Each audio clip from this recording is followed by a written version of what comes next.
Hello, and welcome to this week's video blog from the Center for Human Awakening. My name is Rob Meager. I'm co-founder of the Center. This week, we continue our mini-series on the stages of transition from Richard Harvey's book, Your Essential Self. And our focus for this video blog is the 50s threshold, the spiritual gateway. At age 49, we cross a threshold into the spiritual realms. We may experience a renewed impetus to heal the unresolved past issues we still carry. If we deferred the challenge of the 40s, we get a second chance. The strain of carrying the unresolved past is now too burdensome when fresh concerns clamor for our attention. If we missed the opportunity before, there may be a fresh urgency to clear up the past once and for all, because we are now rapidly approaching the immaterial or spiritual period of our 50s. For many of us, this may be the first time the spiritual has appeared in our lives. Having lived through 5 decades, we begin to anticipate our final years. We could live another 50 years, but it is more likely to be 20 or 30 more years. Life is clearly finite now that the seemingly endless possibilities of our earlier life has narrowed and dwindled. Now the choices are more limited, the gap is closing, and the distant horizon is closer than ever. Our perspective, too, is more limited. We will not be able to do everything that we thought we would do. Therefore, we may feel we have spent too much of our time in activities and ventures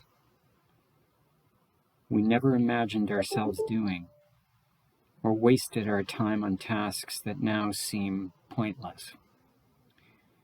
We may have got stuck or lost our way in life.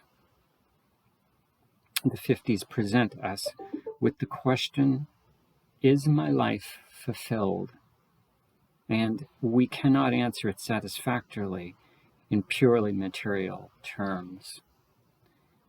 Whatever the extent of our attachments or our achievements, we now face the immaterial, the invisible, the unknown.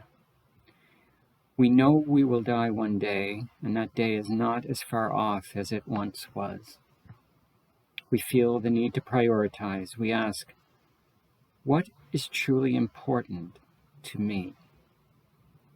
And prune away those pursuits that we don't really have our hearts in, and the many activities we have postponed that we may never now get around to doing. When I turned 50, I looked around at the paraphernalia I had collected over the years. I saw that a lot of me was on hold.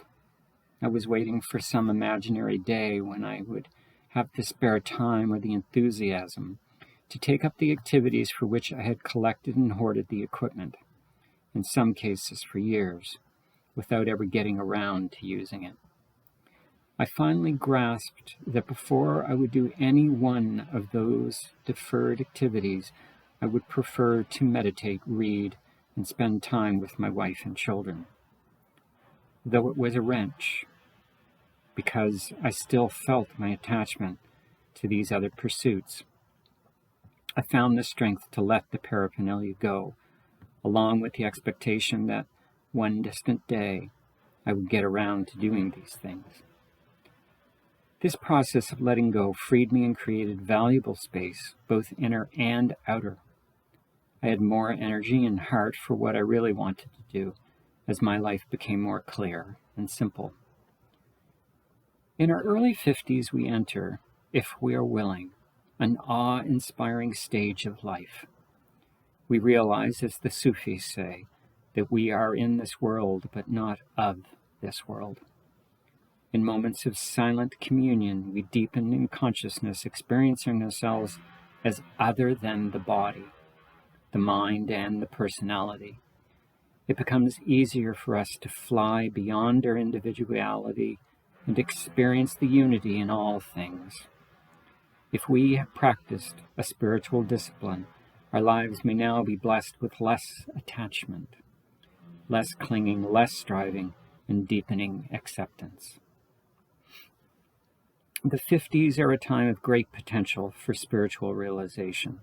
They contain a persistent invitation to spiritual experiences and initiation. Little wonder, then, that many feel great resistance to the challenges. The inner urge towards spiritual development may be ignored in favor of increased material ambitions, doing even more of what we can do very well already, leaving one's family and starting again raising another one, similar to the regression in the 40s midlife crisis, or rejecting the call of the immaterial with more materialism, more money, more children, more relationships. But this is not the time for strengthening our attachment to increase.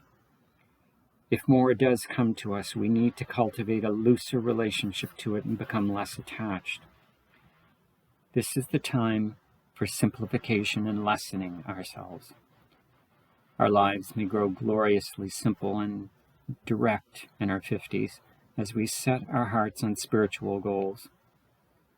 In Hinduism, a human life is considered in 4 stages. First is the student stage, which entails learning and training for professional, family, social, and religious life. Second is the householder stage, where the focus is on marriage, responsibility, earning a living, and supporting a family.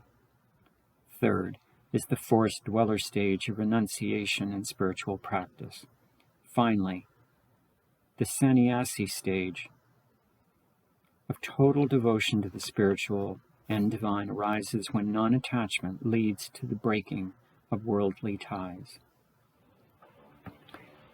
At the 50s threshold, the person who has fulfilled the duties of a householder withdraws into the forest and turns his face to God. The forest dweller focuses on spiritual development and grows in wisdom, drawing on life experience, relationship, love, and duty to develop spiritually. In the final stages of life, he adopts the robes of a monk and becomes a sannyasi, and announcing all worldly things, or renouncing all worldly things, enters into a life of total devotion to the realization of the true self. For the West, the essence of the Hindu stages of life is profoundly useful, because we have no equivalent model of our own. To make use of this model, we need to find our own way, a way to give it an expression that resonates with our culture. What is most important is that the spiritual search becomes our principal focus. When we do not give attention to our spirituality, we may be thrown into confusion.